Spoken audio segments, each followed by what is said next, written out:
Hello everyone, welcome to this online course on material science. This is lecture 3 in module 2 and the topic of discussion in this module is superconductivity. Now if you recall in the last lecture I have mentioned some basic experimental facts about superconductivity. The first one was that every superconducting material can be characterized by a temperature known as the superconducting transition temperature, denoted by Tc, and the idea is if you go below this Tc, then the material becomes superconducting, and in that state the resistivity vanishes, so resistivity goes to 0 or the conductivity goes to infinity, right? And then I discussed about this very important Meissner effect. So the Meissner effect says that weak magnetic field cannot penetrate the bulk of superconductors, right? So if you put some magnetic field in a superconducting material, the magnetic field cannot penetrate the bulk of the superconductor or the interior of the superconductor conducting material. So it's kind of the magnetic field is expelled by the superconducting material, right?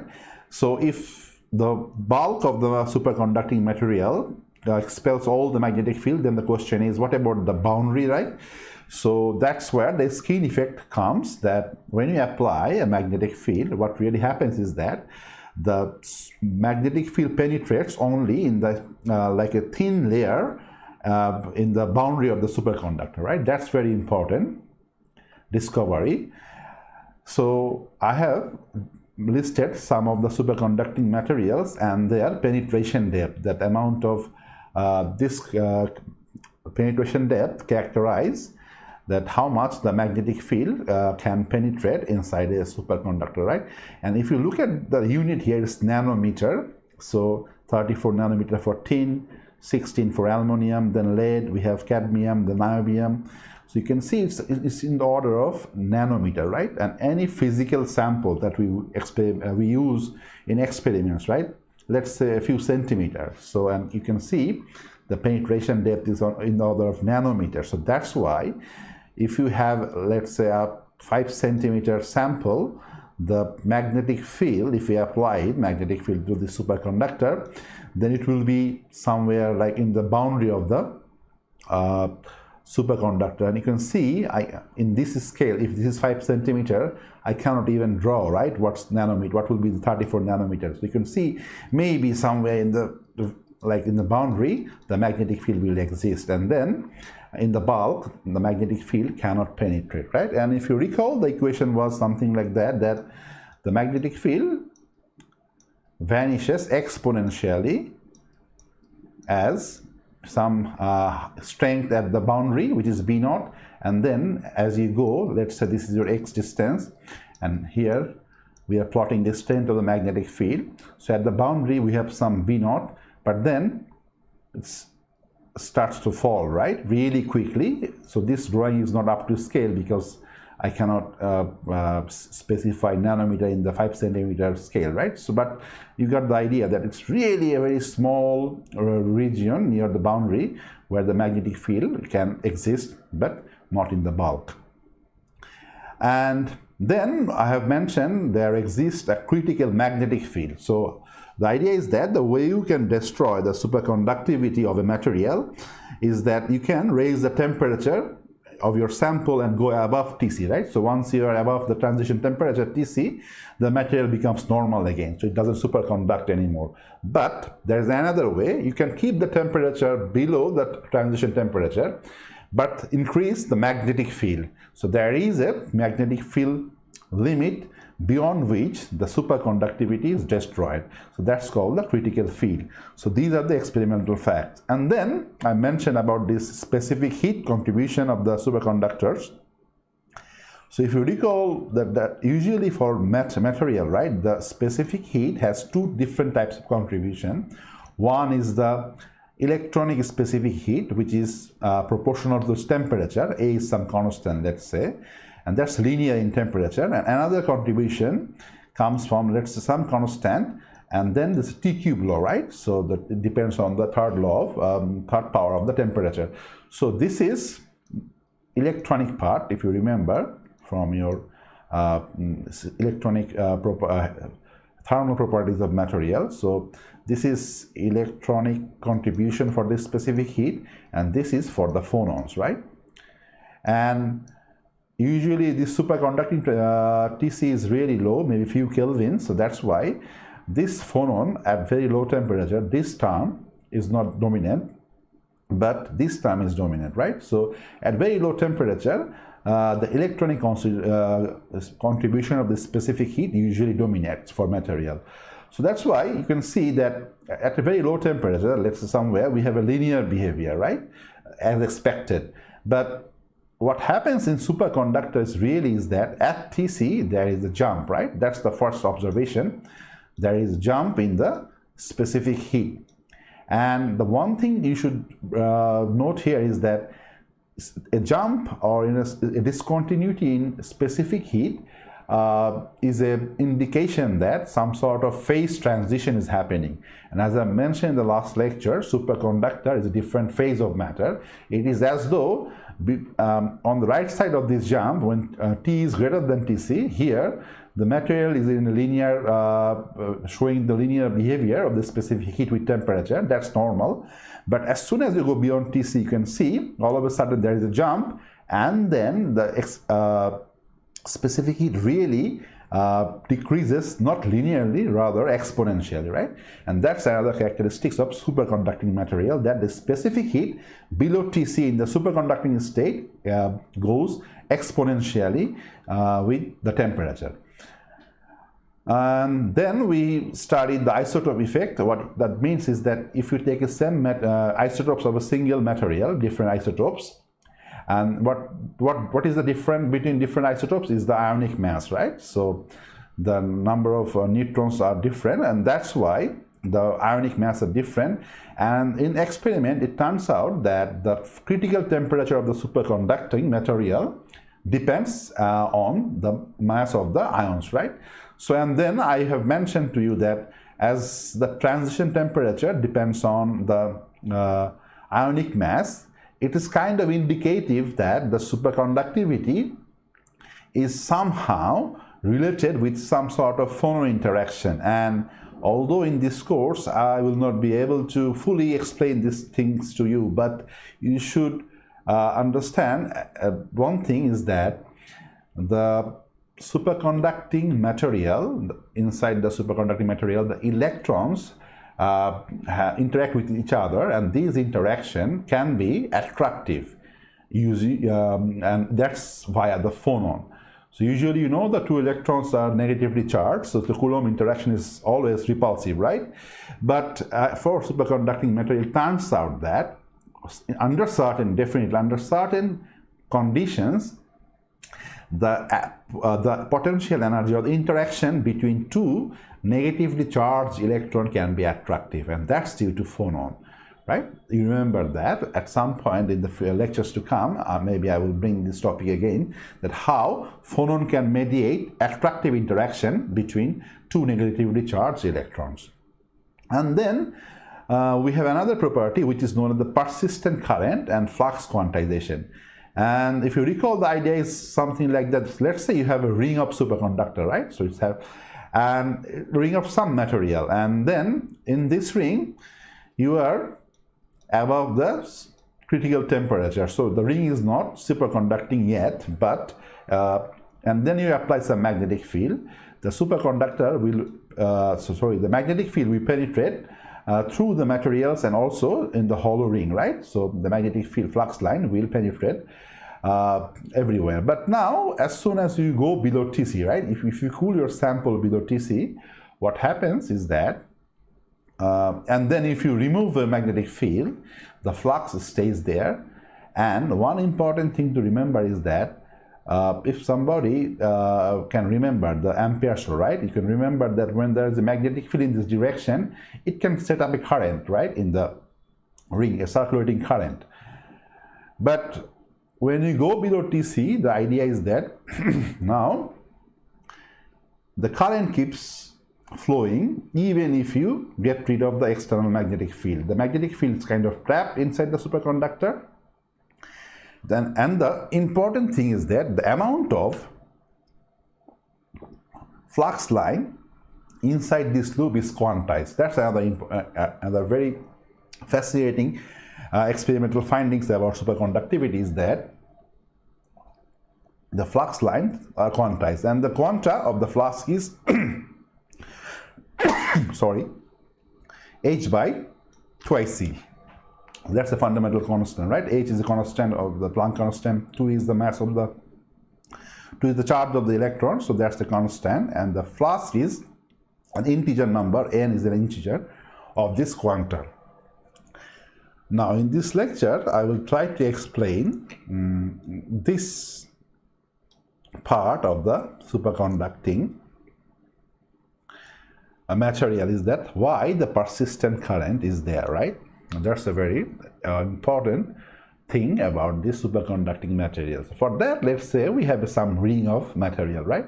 And let's say some material that will superconduct below Tc, but right now it's above T is equal to Tc, greater than Tc, so it's not superconducting. And assume that somehow we set up some current in this ring, so some current is flowing here, and you know, if the current flows in the ring, then the magnetic flux line will be in this direction, right? Let's say a current carrying loop is just about a magnetic dipole, so maybe that's the north pole and that's the south pole, right?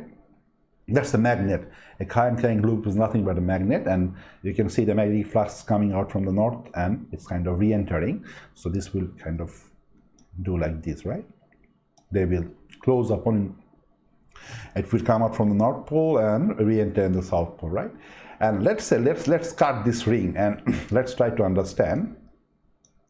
If I cut the ring, right, and then straighten it out, and then you can see the ring has certain length and it has some cross-section area, let's say A, right, and some sort of material. And you know, usually if you can put some voltage across this lead, and then you know the Ohm's law, V is equal to IR, right? From that, you know the resistivity is applied voltage divided by the current, right? And what about the resistivity of this wire? The resistivity, the resistance, and the resistance R is related with the resistivity rho by the rho L by A, right? And on the right hand side we have V by I. And if this material is cooled below Tc, you know the resistivity vanishes, right? So the rho vanishes. If the rho vanishes, what happens? The Ohm's law becomes in this form, that V by I is equal to 0. So what that equation is suggesting is that V is 0, but I can be finite, right? So the product of I times 0 is 0. So voltage, you don't need to apply any voltage, but the current can be finite, right? That's a very crucial observation, is that when the resistivity of the material vanishes, the idea is the current can flow even in the absence of any applied voltage, right? That's the beauty of the zero resistance effect. Now this can be also shown with the other relation that you have from your first year electrodynamics course, is that the electric field of the material is related with the current density of the material by E times E is equal to rho times J, right? And rho is the resistivity. So what that means is that the electric field for a superconductor will vanish for sure, because the rho is 0, but this J can have any finite value, right? It doesn't have to be 0. And this is the idea, is that when the material superconducts, its resistivity goes 0. As a result, the electric field vanishes, but even in absence of electric field, current can flow. This is this zero resistivity effect. So when resistivity is 0, we call it zero resistivity effect, and this zero resistivity, electric field vanishes, right? The applied voltage vanishes. You don't need to apply any voltage, but even though the current or the current density, they are non-zero. Current can flow even in the absence of electric field or applied voltage. That's really very different for ordinary material and the superconductor. But you have to remember that the current that we are talking about in this ring or some material, this current has to be less than the critical current, because, and let me introduce this concept of critical current. This IC is known as critical current. So if somehow you can increase the current beyond this critical current, the superconductivity will be destroyed. So if the current in a superconducting material is above this IC, the superconductivity is destroyed. So the material becomes normal again, right? That's why in this discussion you have to remember that the current should not cross the critical current limit of that particular superconducting element. Now let's try to understand that why this zero resistivity can lead us to this persistent current in this loop, right? For that, I will use some discussion from your third year electrodynamics course. I think you have this Maxwell's equation. So let me redraw some ring here. So we have some ring of superconducting element, and let's say some current is flowing and the magnetic fields are kind of coming out from this, and then they're entering from the in the other side, right? And the idea is that, so this is the hollow part, right? And now how many the magnetic flux line is enclosed by this ring, that's how we estimate the magnetic flux density, right? So phi is magnetic flux density, and let's say we have considered some small differential area, right? And the area is a vector, and differential area has a direction which is perpendicular to the area of the small differential element, right? And the magnetic flux is nothing but you have to dot product the magnetic field vector B with this area vector, and then you need to integrate over the surface area, right? So what's the surface area of this ring?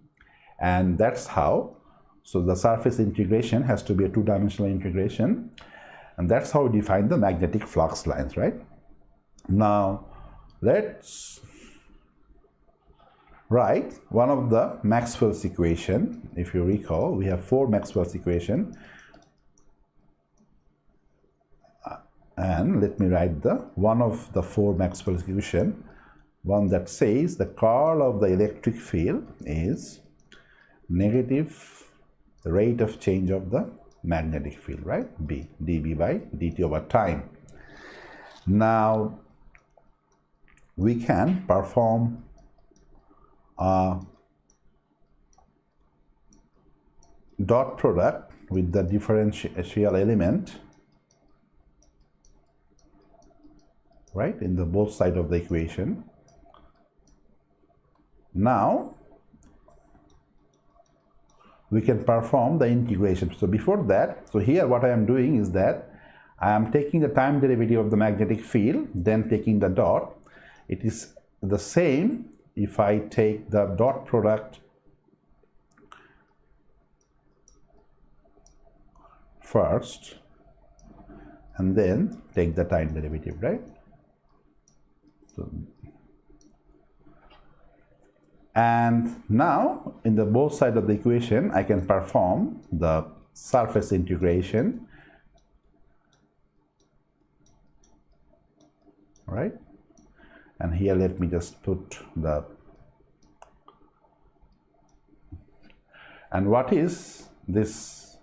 So that's the area integration, and that's time. So you can change the order. Here you are taking the differentiation first and then you are integrating the term, but what I'm saying that you can interchange the order where you perform the surface integration first, and then you take the time derivative, right? This operation commutes, so you can do in any order you want. And if you can see that this B dot ds, the surface integration, is nothing but the flux density, right? So here I can write d dt of phi, and on the right hand side we have some surface integration of the curl of an electric field, and here I want to apply what is known as the Stokes theorem. Recall from your third year basics that the Stokes theorem takes you from the surface to the line, right? So this is surface integration, but we want to go to the line integration, a line that kind of closes this surface, right? So it's a closed contour over which we will perform the integration, and this is E dot, the path is some dr, let's say, right? You have used this sort of a technique many times in your electrodynamics course. So now, if the material superconducts, right? So if the ring or the material superconducts, then the resistivity goes to 0, right?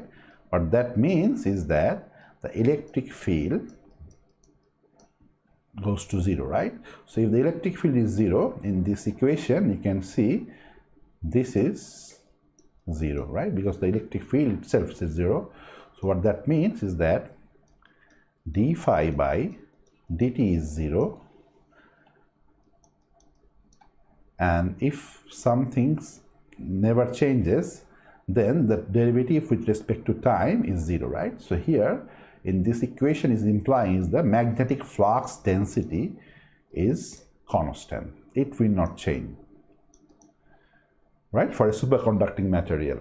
So that's why the idea is that if in this ring the magnetic field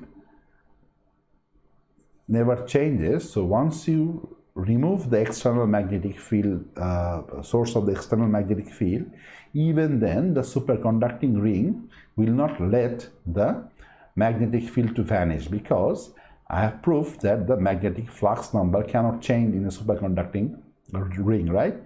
So in a way it means that the superconductor will kind of, in this figure you can see, the magnetic flux line will stay there, right? So let's say for this discussion we had 3 different flux lines inside the superconductor when it was above Tc, but when you cool it below Tc, the same 3 lines will be kind of trapped inside the superconductor because the flux lines cannot change, right?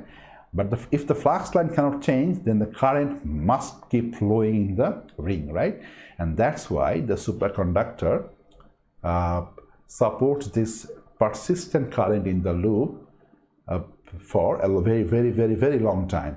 And it is as though the energy in the magnetic field is not diminishing, because the loop has no resistance, so there is no loss in the loop, so the current will keep flowing, right?